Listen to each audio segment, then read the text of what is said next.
कहानी है एक ऐसी लड़की की जो इस दुनिया से पूरे 1000 साल आगे भविष्य में यात्रा करने पहुंच जाती है। यह फिल्म आपको एक पल के लिए भी बोर नहीं करेगी। तो चलिए शुरू करते हैं, क्योंकि आगे जो रहस्य खुलने वाला था वो इंसानी सोच से भी कहीं आगे था। एक दिन लूसी गलती से एक बैच को छू लेती है और पल भर में उसके सामने दूसरी दुनिया एक्टिव हो उठती है, जैसे किसी ने भविष्य का गुप्त दरवाजा खोल दिया हो। लेकिन अगले ही सेकंड वो वापस लौट आती है। यह अजीब घटना देखकर वो जोर से चिल्लाती है। आसपास के खड़े लोग उसे हैरानी से देखने लगते हैं। लूसी खुद को संभालते हुए कहती है कि वो ठीक है, लेकिन अंदर से उसका दिमाग हिल चुका था, क्योंकि ऐसी चीज किस्सों में सुनाई देती है, असल दुनिया में नहीं। फिर वह जमीन पर पड़े बैच को दोबारा छूकर देखती है और इस बार भी वही दृश्य सामने खुल जाता है। अब उसे यकीन हो चुका था कि यह कोई भ्रम नहीं था, कुछ बड़ा उसके संपर्क में आ चुका था जो उसकी जिंदगी बदलने वाली थी। लूसी हैरान तो थी, साथ ही उसके अंदर जाने की आग भी जल चुकी थी। अब की बार उसने बैच को सीधे उठा लिया और अगले ही पल सुनहरे धान के खेत सामने दिखाई देते हैं। पीछे एक विशाल इमारत चमक रही थी। यह नज़ारा इतना साफ था मानो भविष्य खुद उसके सामने खड़ा हो। वह आगे बढ़ने लगती है, लेकिन तभी किसी अदृश्य बैरियर से टकरा जाती है। यानी मंजिल सामने थी पर रास्ता लॉक था। असल में उसका शरीर अभी असली दुनिया में था, जो वहां सिर्फ उसकी चेतना पहुंच रही थी। मतलब सिस्टम ने उसे झलक तो दिखाई थी, लेकिन पूरी एंट्री अभी मंजिल तक नहीं दी थी। यहीं से खेल और गहरा हो गया। उसे देख पास खड़ा एक लड़का समझ बैठता है कि शायद यह कोई नया फ्लर्ट करने का तरीका है। वो बैच उठाने ही वाला होता है, लेकिन लूसी तुरंत उसे रोक देती है, क्योंकि हर रात सबके लिए नहीं होता। फिर वह बैच को रैपर में लपेट कर घर ले जाती है। रास्ते भर उसके मन में सवाल दौड़ते रहते हैं और उसे ही यह दुनिया क्यों दिखाई रही है, अब जवाब लेना जरूरी हो चुका था।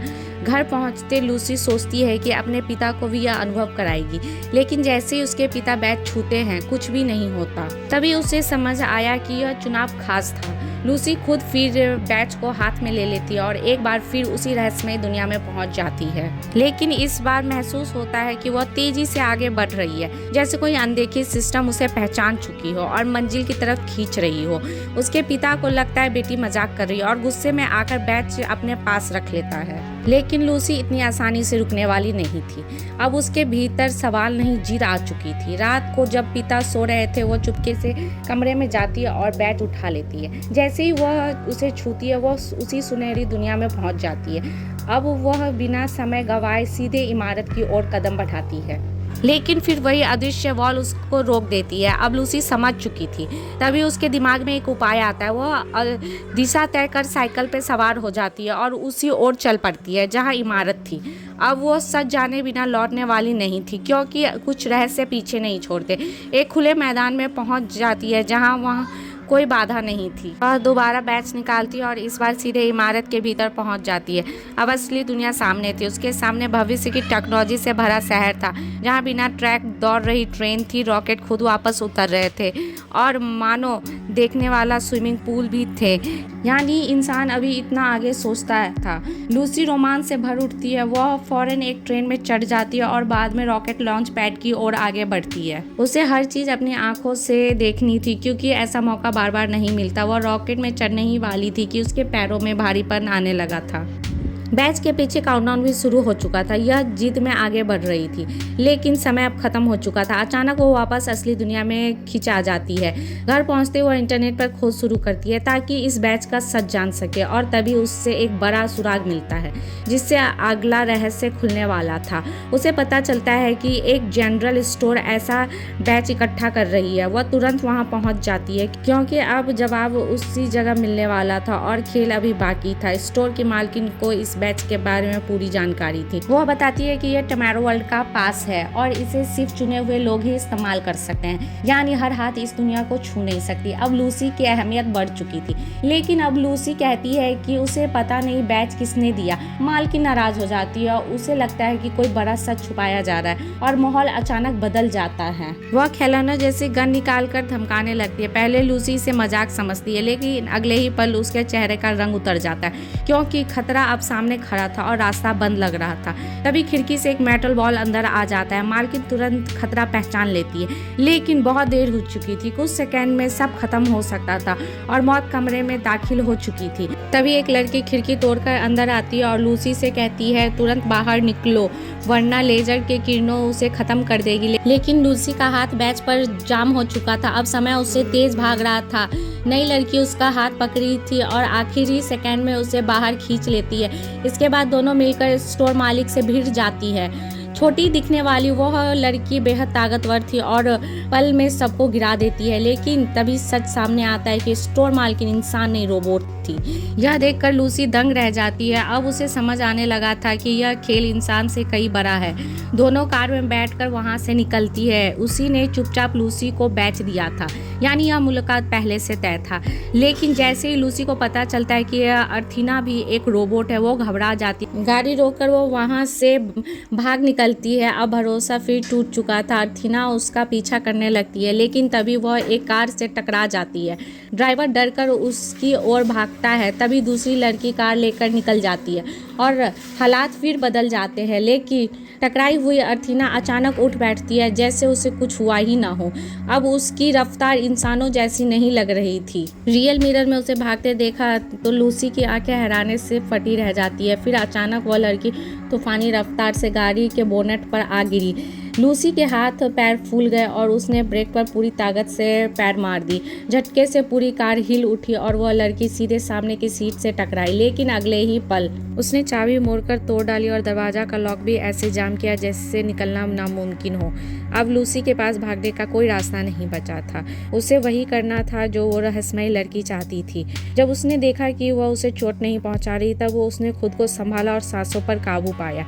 फिर उसकी बात सुनने के अलावा कोई चारा नहीं था। लड़की ने शांत आवाज में अपना नाम अर्थीना बताया और कहा कि वह फ्यूचर वर्ल्ड से आई एक रिक्रूट है। उसका काम ऐसे लोगों को चुनना है जिसमें उम्मीद जिंदा हो, और लूसी उसकी सूची की आखिरी चुनी गई इंसान थी।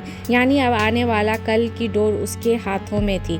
अर्थीना ने बताया कि भविष्य पर विनाश के बादल मंडरा रहे हैं। अगर जल्दी कुछ नहीं किया तो सिर्फ आने वाला समय नहीं बल्कि आगे दुनिया भी राख में बदल जाएगी।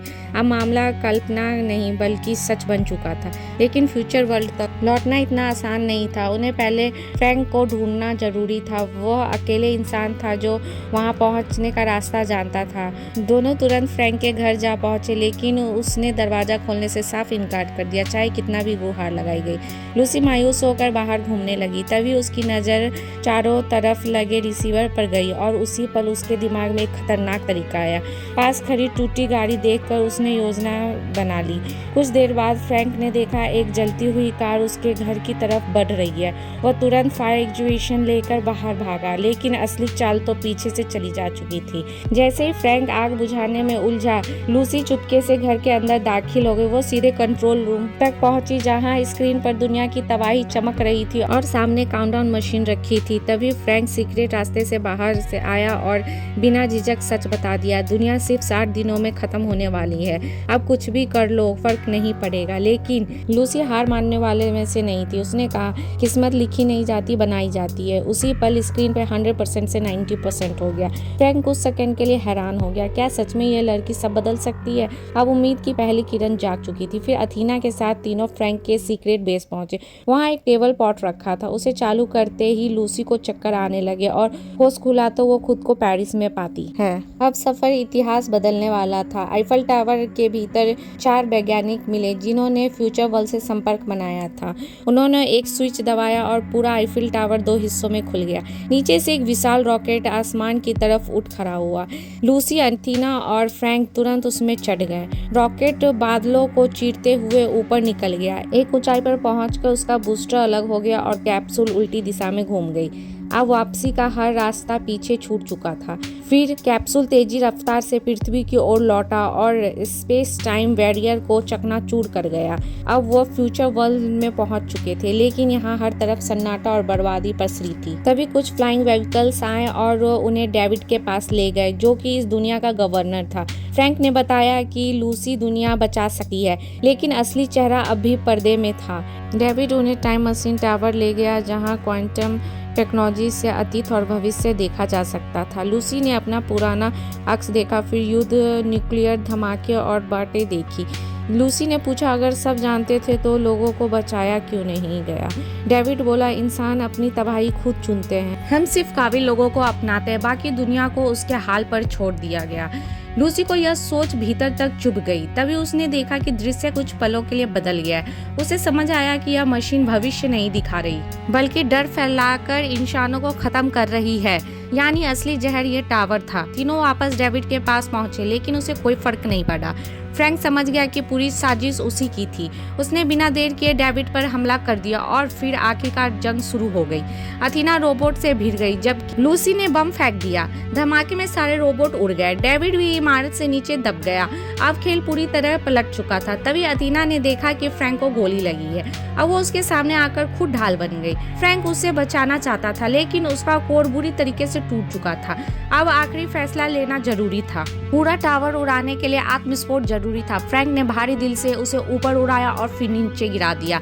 जबरदस्त धमाके में टावर तबाह हो गया और डेविड हमेशा के लिए मिट गया। दुनिया बच चुकी थी। लूसी और फ्रैंक ने फैसला किया, अब फ्यूचर वर्ल्ड का दरवाजा सबके लिए खुलेगा, ताकि हर सपना देखने वाले को एक मौका मिल सके। और इसी सीन के साथ यह शानदार कहानी यहीं खत्म हो जाती है। अगर आपको वीडियो पसंद आए तो वीडियो को लाइक जरूर कर लेना और चैनल को सब्सक्राइब कर लेना। अगर आप इसका पार्ट 2 देखना चाहते हो तो कमेंट में पार्ट 2 जरूर लिखना। बाकी मिलते हैं एक और नई शानदार कहानी के साथ। धन्यवाद।